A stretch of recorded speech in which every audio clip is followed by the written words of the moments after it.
Ito mga boss, meron ako ditong simpleng technique na gusto kong i-share sa inyo. Idea mga boss. Kung paano idugtong yung number 14 na magnetic wire. 14 to number 14 din. So magkaparehas na size. Dati kasi mga boss, noong ako, hindi ako nandudugtong sa gitna.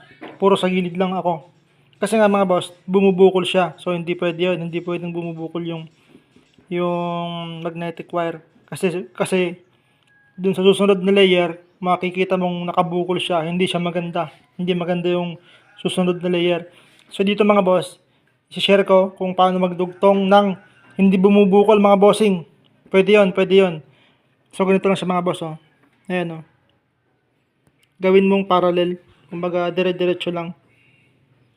Wait, focus natin. Yan, oh, mga boss, yan. So, diretso lang, diretso lang. Wag mong pinipilipit mga boss. Dapat diretso lang, gaya niyan, no. So, yan mga boss, kahit sa gitna yan, hindi yan bubukol. Tignan niyo mga boss. Oh. Ikot natin. Ayan, no. Kung gaano kakapal ito, mga bossing, ganun din kakapal 'yon. So, walang bubukol mga boss. Yun lang yung gusto kong i-share dito.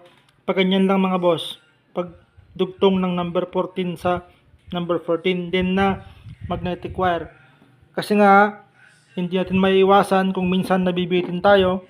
So, pwede tayong magdugtong mga boss. Dapat ganyan lang mga boss, ang pagdudugtong. Tapos, huwag mong lalagyan ng tape mga boss. Lagyan mo lang siya ng sapin na yung papel din na yung ginagamit mong papel na pang layer. Tapos ibabaw ulit, lagyan mo ulit para iwas bukol. Nila mga boss.